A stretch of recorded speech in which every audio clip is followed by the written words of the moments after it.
Сәлем оқушы, бүгін біз сенімен заңдылыққа байланысты есептерді шығаруды үйренеміз. Енді бұл жердегі мысалдар нақты биылда келген білім инновация лицейінде тесттерінде келген есептер. Енді не нәрсеге мән беру керек, қалай шығару керек, соны үйренетін боламыз. Есепке көшейік. Төмендегі сандар белгілі бір заңдылықпен орналастырылған болса, y азайту x неге тең дейді. Енді қараңыз, ең бірінші бұндай тізбектерде бірінші айырмашылығынан бастайық, нешеге өсіп жатыр.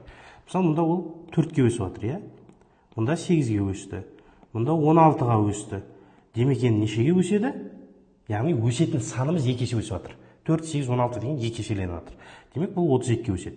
Сонда 34-ке 32-ні қоссақ 66 болады. Одан кейін 64-ке өсті, өйткені 2 есе, сөйтіп 130 болды. Енді бұл 128-ге өседі. 130-ды 128 қоссақ 258. Енді бізге нені табу керек? Y азайтылған x табу керек. Демек, 258 азайту 66 болады. Сонда 8 192. Бұл жауабын белгілейміз. Ең банальный несі? Осыдан бастайсыз ғой, айырмашылығынан бастайсыз. Төмендегі санда белгілі бір заңдылықпен орналасқан. Бұл жерде де солай көрейік. Мынау минус 3, минус 3 тұр, минус 1. Бір азайттық. Дұрыс па? Бір азайттық, одан 2 азайттық.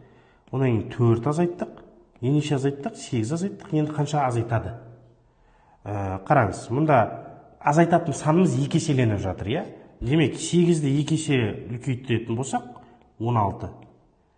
Түсінікті ғой, Мына 2-ге өтсем 2, 2-ге өтсем 4, 4-ге өтсем 8, 8-ге өтсем 16. 20-дан 16 азайтам 4 болады. Сонда жауабы 4 екен.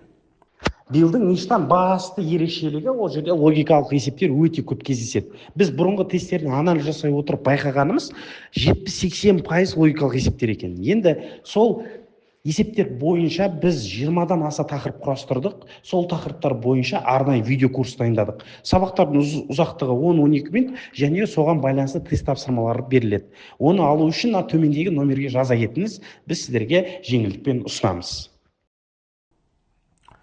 Төмендегі фигуралары бір заңдылықпен орналастырған болса, сұрақ белгісінің орнына келетін сан қайсысы дейді. Енді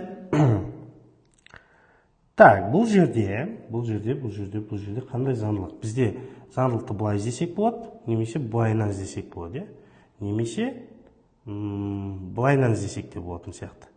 Өйткені қараңыз, мысалы мен 2816-дан 704-ті қалай алам?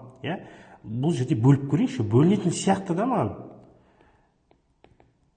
4-тен берем, 6, 1, 8, 2. Сонда 0. Яғни 4-ке бөлдім мынаны шығу үшін. Мынау шығу үшін 4-ке бөлдім десем келе ме екен? Келеді екен тоже. Демек, мынаны тағы да 4-ке бөлем. 44 болады мынау. 44-ті 4-ке бөлсем 11 шығады. Түсінікті ғой, яғни заңдылығымыз дұрыс. Және бұл бір заңдылық барлық жерде жұмыс жасау керек. Бүкіл тізбектің бойында. Енді оны былайынан тексеріп қажет жоқ. Неге? Өйткені біз уже тауып тұрғын. Ол бізде